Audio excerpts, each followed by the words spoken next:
Bapa Surgawi, dimuliakanlah namamu. Kembali kami ke hadirat-Mu yang kudus, di mana sebentar lagi kami akan membaca, mendengar serta merenungkan akan firman-Mu. Biarlah Roh Kudus akan melawat kami pribadi, lepas pribadi, memberikan pengertian akan pendengaran firman-Mu saja Tuhan. Bagi hamba yang akan membawakan firman, Engkau urapi hamba. Pakai hamba-Mu ini sebagai alat-Mu saja untuk menyampaikan firman-Mu. Berikan kuasa, berikan hikmat Tuhan. Agar hanya kehendak-Mu lah yang jadi di dalam setiap perkataan hamba-Mu ini. Berfirmanlah ya Tuhan, karena kami telah siap untuk mendengar. Di dalam nama Yesus kami berdoa. Haleluya. Amin. Masih di bulan Agustus, saudara-saudara. Suasana kemerdekaan masih terasa. Tanggal 17 kemarin kita sudah merayakan hari ulang tahun kemerdekaan kita yang ke-76. Ya. Pada detik-detik proklamasi saya merenung. Saya bersyukur bahwa kita-kita ini lahir setelah tahun 45. Dapat dibayangkan kalau kita lahir sebelum tahun 45. Hidup kita tidak seenak ini. Hidup kita sangat menderita. Karena kita tidak ada hak-hak sebagai warga negara. Tetapi hanya kewajiban sebagai budak yang dijajah oleh bangsa kolonial. Oleh karena itu saya berterima kasih sekali kepada oma opa kita yang sudah berjuang. Ya. Mereka meraih kemerdekaan ini dengan darah, air mata, bahkan nyawa. Oleh karena itu, kita bersyukur mereka berjuang untuk kita saat ini. Hidup di suasana bebas. Ya. Oleh karena itu, kita harus semangat untuk mengisi kemerdekaan. Jemaat Tuhan yang dikasihi, mari kita bangkit berdiri.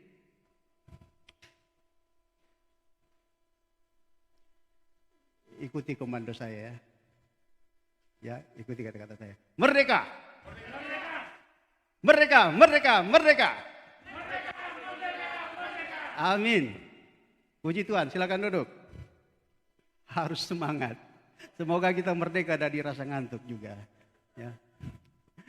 Ketika saudara katakan merdeka di gereja ya, saudara bukan hanya mengatakan merdeka sebagai bangsa yang merdeka, tetapi saudara merdeka dari dosa-dosa oleh Kristus. Amin. Saudara-saudara, mari kita baca di dalam pembacaan Alkitab yang saya ambil dalam Yohanes 8 ayat 30 sampai 36. Yohanes 8 ayat 30 sampai ayatnya yang ke-36. Topik firman pada pagi hari ini yaitu merdeka dari perbudakan dosa. Yohanes 8 ayat 30 sampai 36. Saya minta ya suara seorang penatua yang suaranya keras. Kira-kira siapa ya? Pak Ringgas ya. Pak Ringgas bisa membacakannya sambil berdiri untuk menghormati firman Tuhan.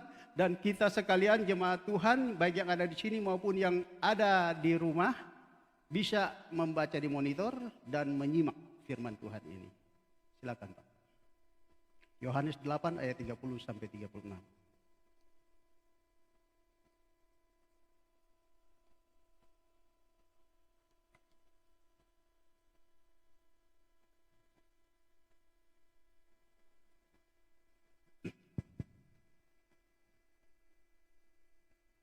Yohanes 8 ayat 30 sampai 36. Demikian firman Tuhan. Setelah Yesus mengatakan semuanya itu, banyak orang percaya kepadanya. Maka katanya kepada orang-orang Yahudi yang percaya kepadanya, "Jikalau kamu telah dalam firman-Ku, kamu benar-benar adalah muridku. Dan kamu akan mengetahui kebenaran, dan kebenaran itu akan memerdekakan kamu. Jawab mereka, kami adalah keturunan Abraham dan tidak pernah menjadi hamba siapapun. Bagaimana engkau dapat berkata kamu akan merdeka? Kata Yesus kepada mereka, aku berkata kepadamu, sesungguhnya setiap orang yang berbuat dosa adalah hamba dosa. Dan hamba tidak tetap tinggal dalam rumah, tetapi anak tetap tinggal dalam rumah. Jadi apabila anak itu memerdekakan kamu, kamu pun benar-benar merdeka. Puji Tuhan, silakan dulu Pak. Terpujilah firman Tuhan. Saudara-saudara, jadi ada mereka yang benar-benar, ada mereka yang tidak benar-benar ya. Di ayat yang terakhir. Nah, saudara-saudara, kita baca di ayat yang ke-30. Setelah Yesus mengatakan semuanya itu, banyak orang percaya kepadanya. Maka katanya kepada orang Yahudi yang percaya kepadanya.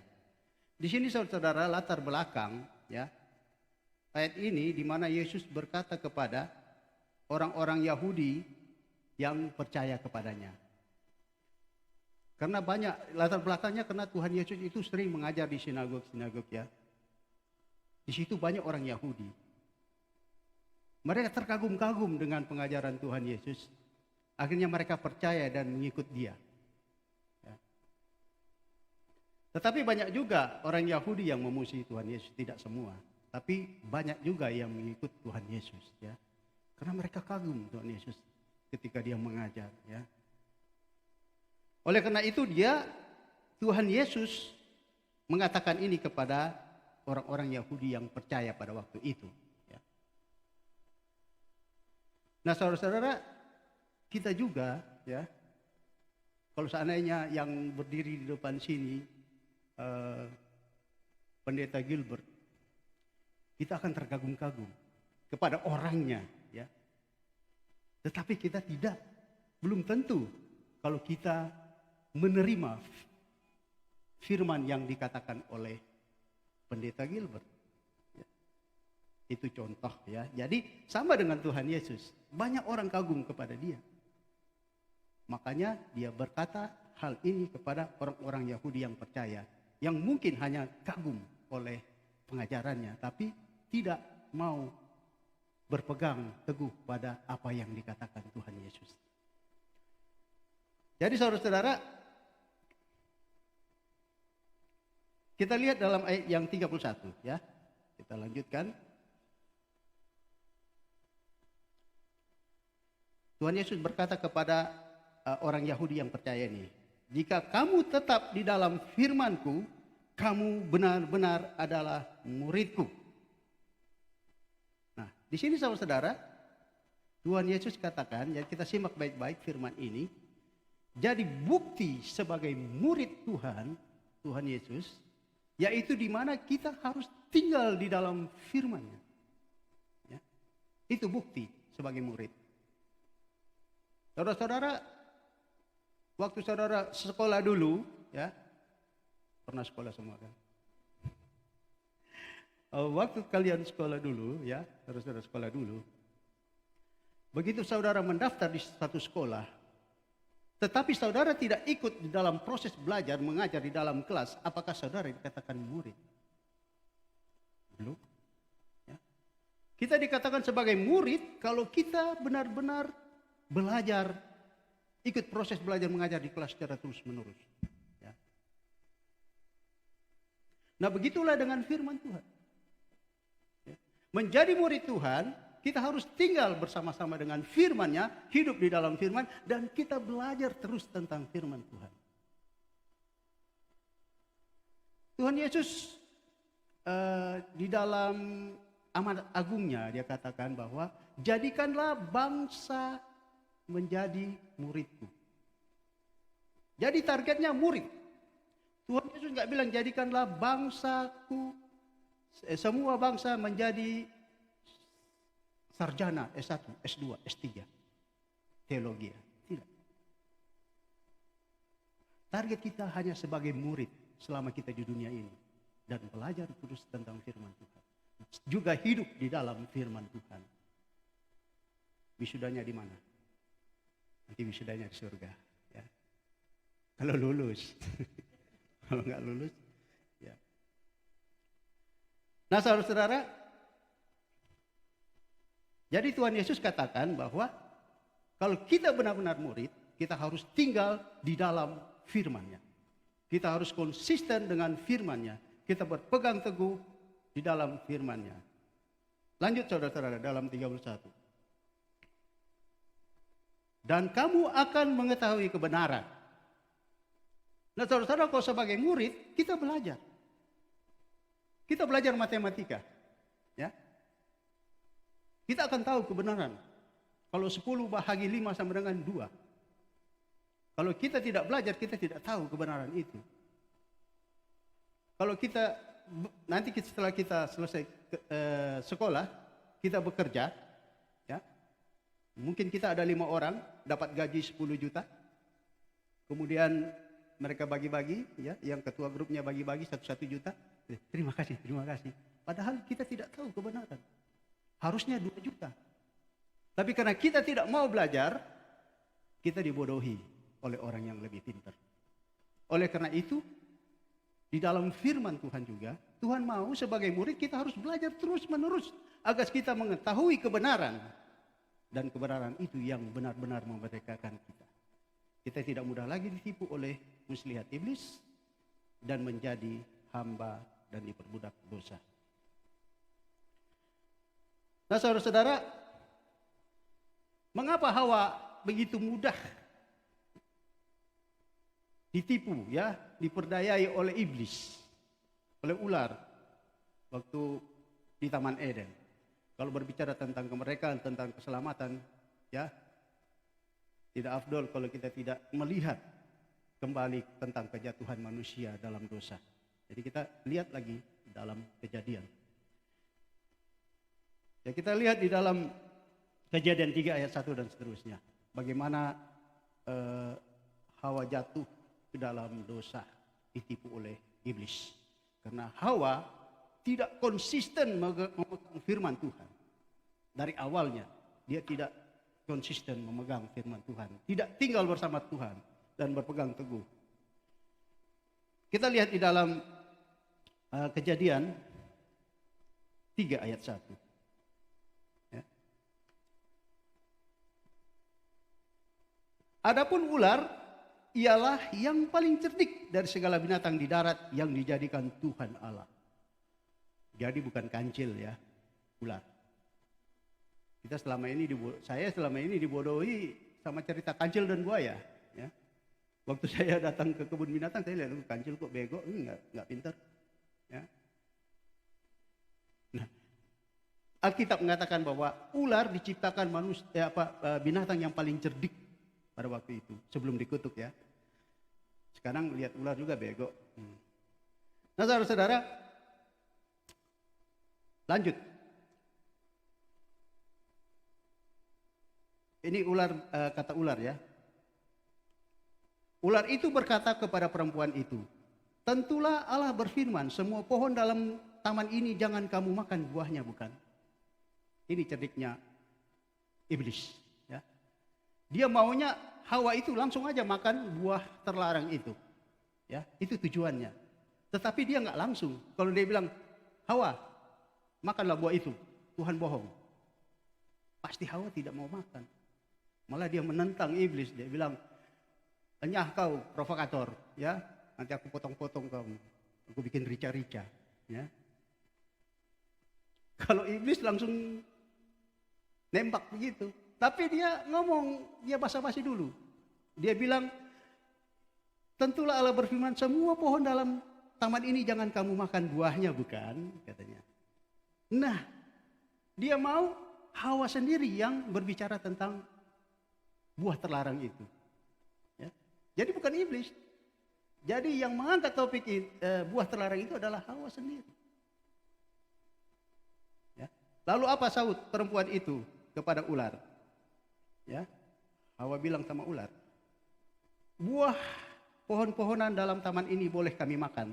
Tetapi tentang buah pohon yang ada di tengah-tengah taman, Allah berfirman, ini dia kutip loh firman Allah. Allah berfirman, jangan kamu makan ataupun raba buah itu. Nanti kamu mati. Nanti kamu mati. Itu yang dikatakan Hawa kepada iblis. Apakah benar firman ini yang dikatakan Tuhan? Ya. Kita lihat di dalam untuk mengetahui firman Tuhan kepada Adam dan Hawa, kita lihat di dalam Kejadian 2, ya, ayat 16 sampai ayat yang ke-17.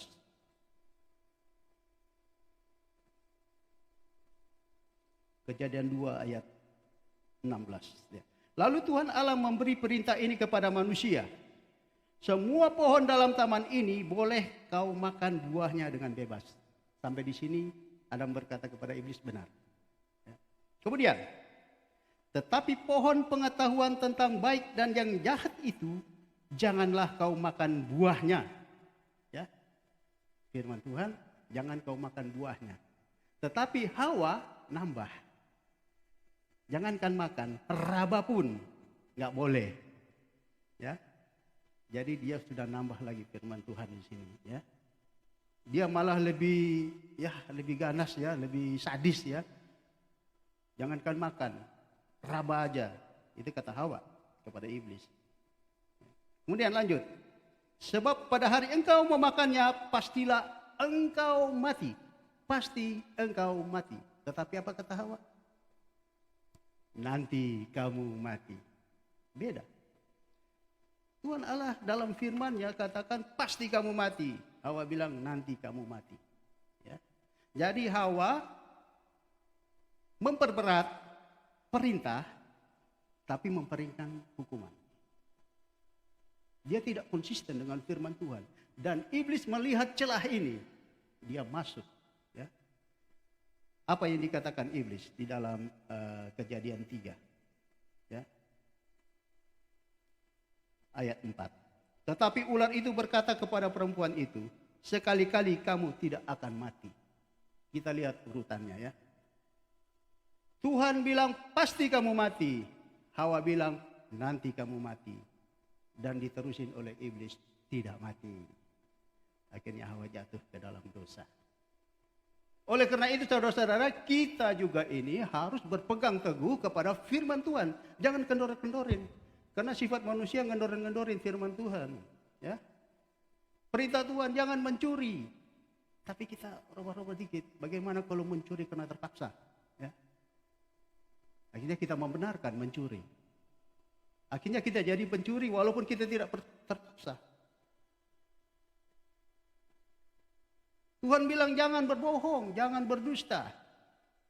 Kita tambah-tambahin. Bagaimana kalau berdusta demi kebaikan?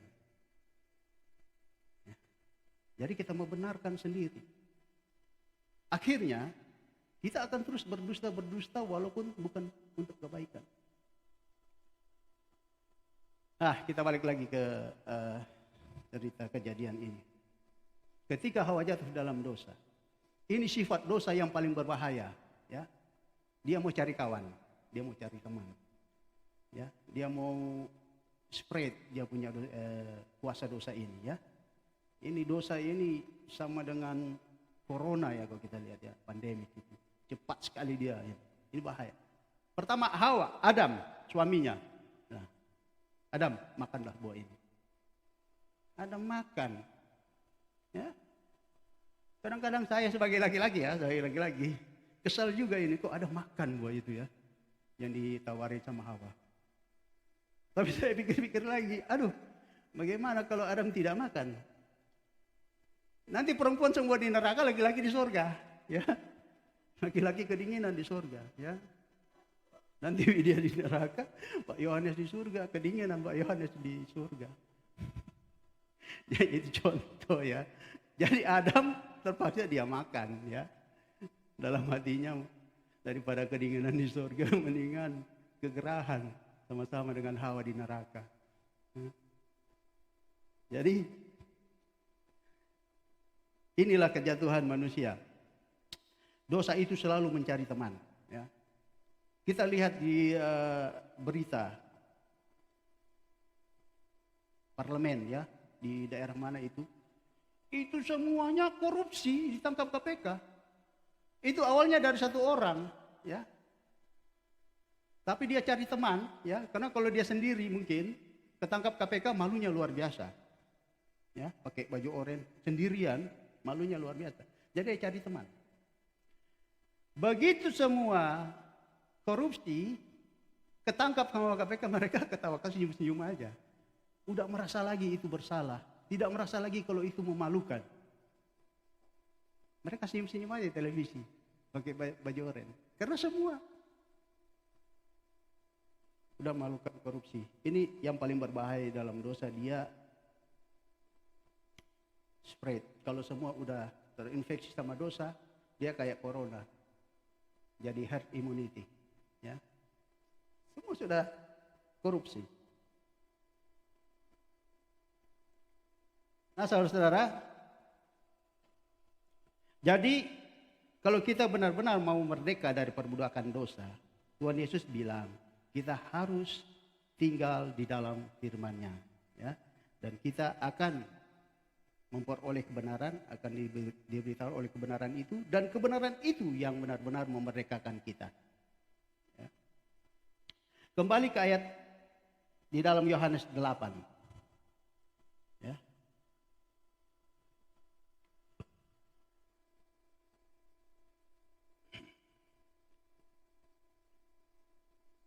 Di ayat yang ke-33 ini orang Yahudi itu bilang kepada Tuhan Yesus, kami adalah keturunan Abraham dan tidak pernah menjadi hamba siapapun. Bagaimana engkau dapat berkata bahwa kamu akan merdeka?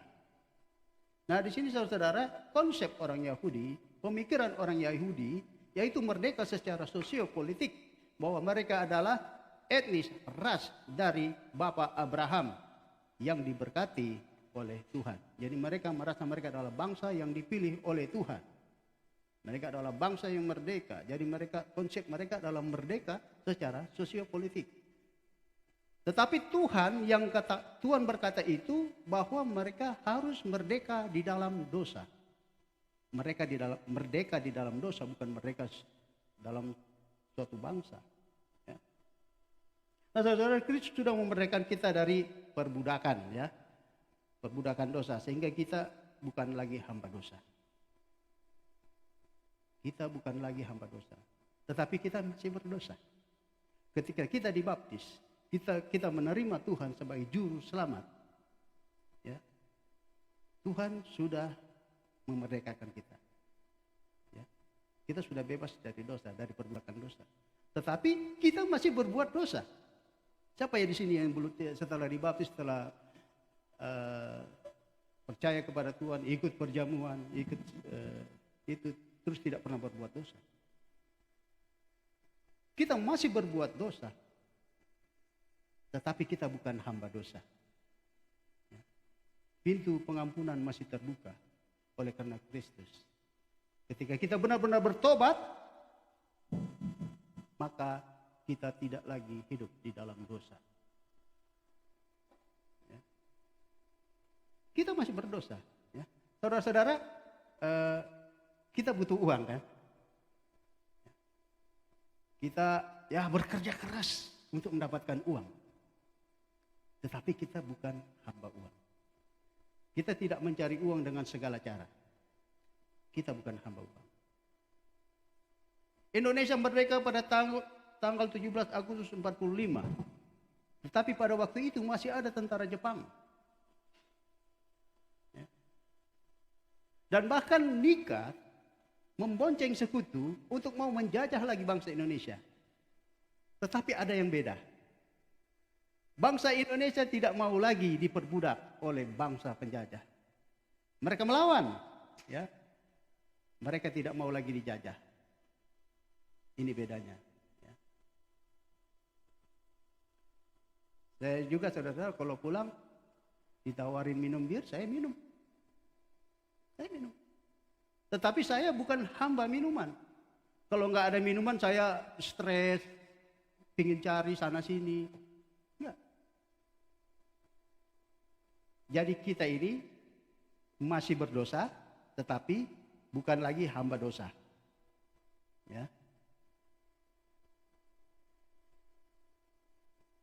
Saudara-saudara, supaya kita tidak diperbudak dosa lagi, ya. Jadi kuncinya kita harus tinggal bersama-sama di dalam firman Tuhan, tetap setia di dalam firman Tuhan, melakukan firman Tuhan, dan tetap konsisten di dalam kebenaran.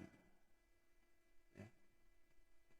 Nah, saudara-saudara, pada tanggal 17, ya, kita merayakan hari ulang tahun kemerdekaan kita yang ke-76. Ya. Kita sudah merdeka. Ya. Tetapi masih banyak kejahatan. Korupsi, terorisme, premanisme, masih ada. Ya. Masih merajalela. Ya. Karena saudara-saudara, kenapa? Karena orang-orang tersebut, ya, oknum, ya, orang-orang tersebut, ya, mereka hanya merdeka secara sosiopolitik. Mereka merdeka, ya, hanya sebagai suatu bangsa, tetapi mereka tidak merasakan kemerdekaan yang sejati, di mana mereka merdeka dari dosa mereka. Ya. Kalau mereka tidak diperbudak dosa, mereka tidak akan melakukan hal-hal yang begitu. Sebaiknya kita, saudara-saudara, kita bersyukur, kita anak-anak Tuhan, kita merasakan dua kemerdekaan sekaligus. Ya. Kita merdeka sebagai suatu bangsa yang merdeka, dan kita merdeka, ya, sebagai anak-anak Tuhan yang telah dimerdekakan oleh Yesus Kristus. Kita telah merdeka dari perbudakan dosa. Saudara, perbedaan antara merdeka sebagai suatu bangsa dan merdeka dari perbudakan dosa, ya, persamaannya yaitu kita bebas dari penjajah, kita bebas dari perbudakan. Itu persamaannya, ya, bebas, merdeka secara satu bangsa, dan mereka merdeka dari perbudakan dosa. Ya, itu persamaannya. Dan perbedaan yang mendasar apa, saudara-saudara? Ya. Kalau merdeka sebagai suatu bangsa, ya, kita peroleh itu melalui perjuangan oleh leluhur kita, ya, dan oleh oma opa kita. Mereka berjuang mati-matian untuk merebut kemerdekaan. Jadi usaha mereka. Nah, kalau kita merdeka dari dosa, itu bukan perjuangan kita. Kita mau berjuang mati-matian, kepala di bawah, kaki di atas, itu kita tidak akan merdeka kalau usaha kita sendiri.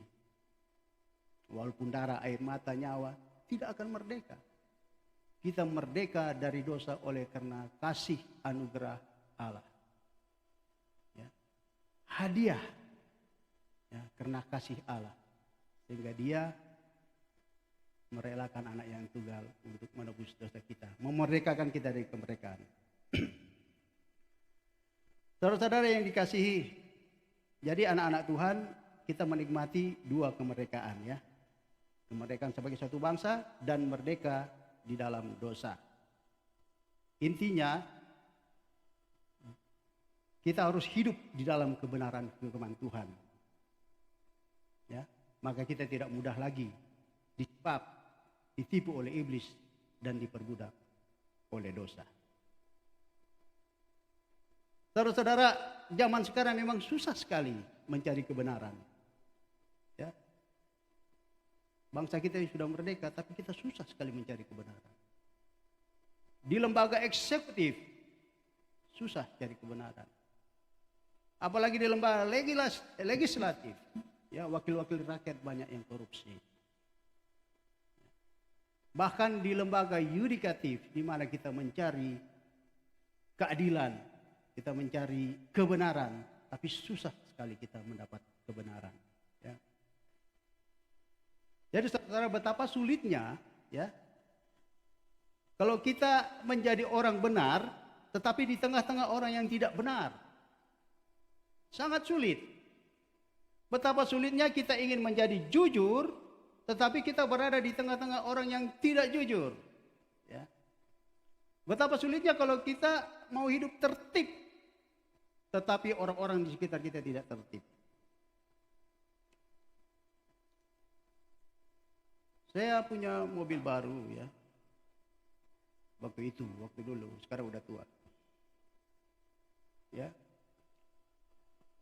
Ketika saya mau lewat traffic light, saya lihat masih hijau.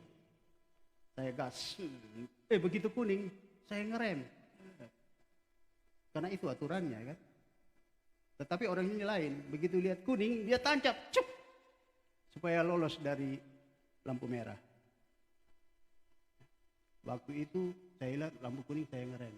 Tapi saya lihat di kaca spion, wah ada Chevrolet Silverado itu yang gede itu.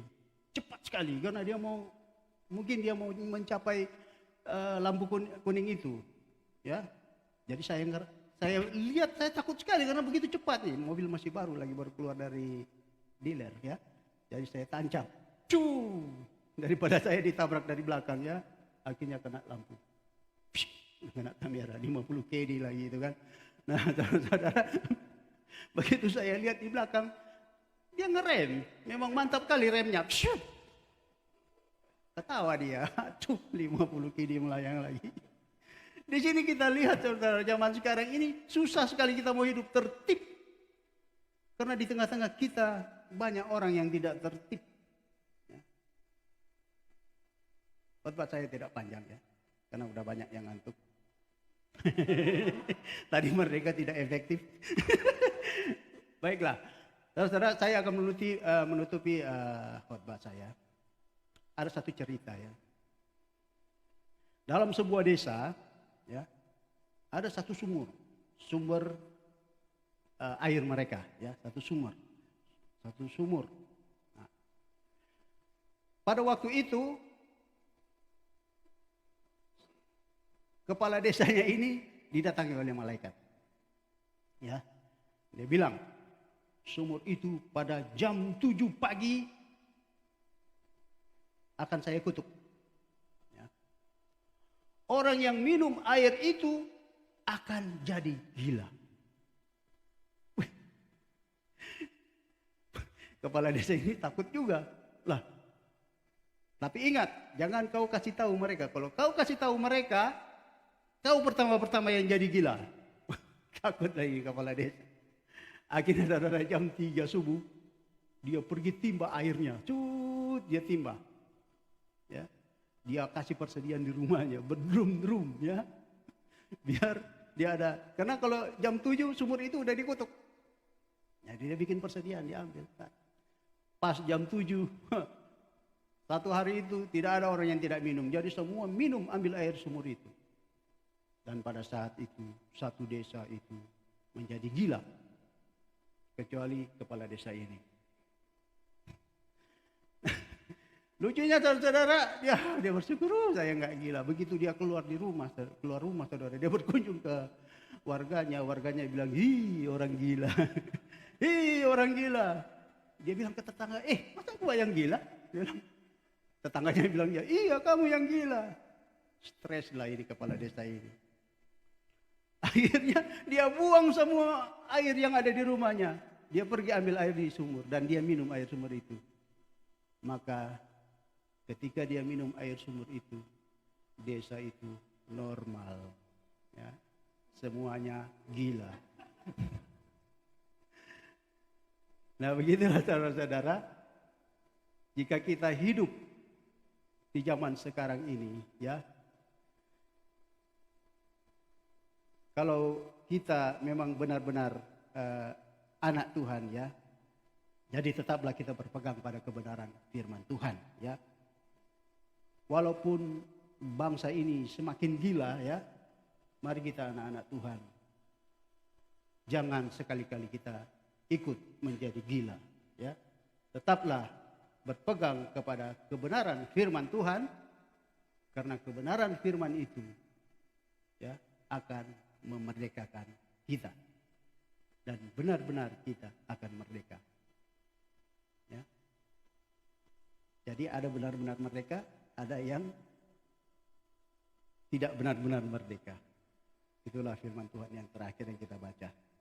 Jadi apa kamu itu anak itu memerdekakan kamu, maka kamu pun benar-benar merdeka. Terpujilah firman Tuhan, mari kita satu dalam doa.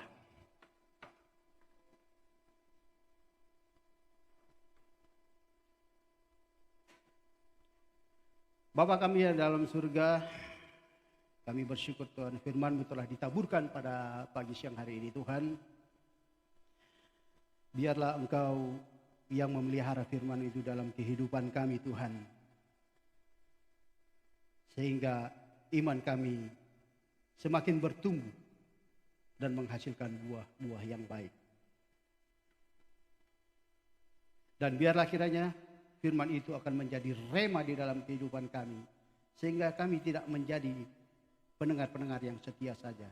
Tetapi kami menjadi pelaku-pelaku firman-Mu itu Tuhan. Terima kasih Tuhan. Kuatkan, teguhkan kami agar selalu tetap setia, berpegang teguh di dalam firman-Mu. Kami mau belajar terus akan firman-Mu agar kami memperoleh kebenaran. Karena kebenaran itu yang benar-benar akan memerdekakan kami. Terpujilah Engkau ya Tuhan. Hanya di dalam nama Yesus kami berdoa. Haleluya. Amin.